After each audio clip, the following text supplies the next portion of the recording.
chosen, set apart to do His work.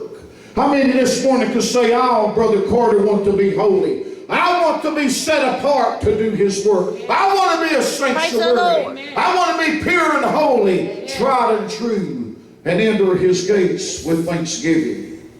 Psalmist David said in 104:1. I'm going to pull this off for just a minute. Enter into His gates with thanksgiving and into His courts with praise. We should come into the house of glory with praise on our lips. Let the redeemed of the Lord say so. For we are to be holy and pure, tried and true, and set apart and reverence His sanctuary.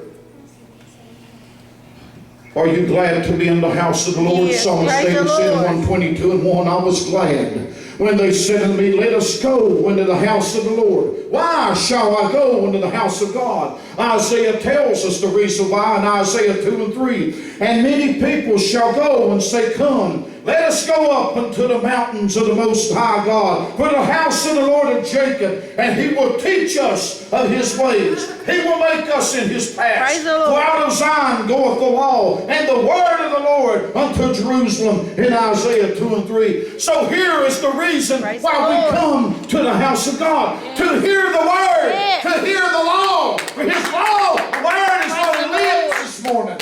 Hallelujah.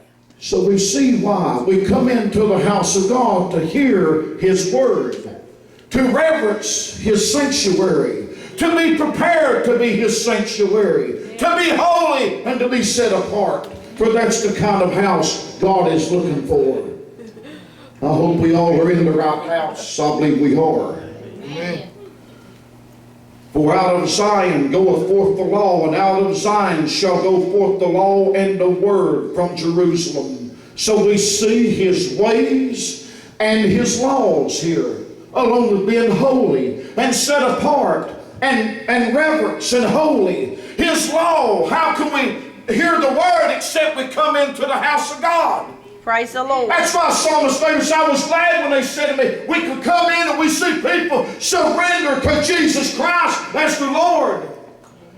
You'll not find it out in the world. Jesus said, "He that is the friend of the world is the enemy with God."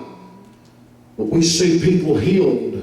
We see people set free. We see people saved from a hell, Praise the Lord, a burning fire, because a few words, "Lord, forgive me Praise of my sins, that I may be a sanctuary, tried and true and set apart." pure and holy. When God meets Moses at the burning bush, why did He tell him to take off his shoes in Exodus chapter 3 and verse 5? And He said, "Take off his shoes." And He said, "Draw nigh and hither, put off thy shoes, for thy place where thou standest is holy ground." Praise the Lord. We should be this morning on holy ground, to reverence God's house, to hear His word, to be set apart and give Him glory and praise in His house this morning. Thank you, Jesus.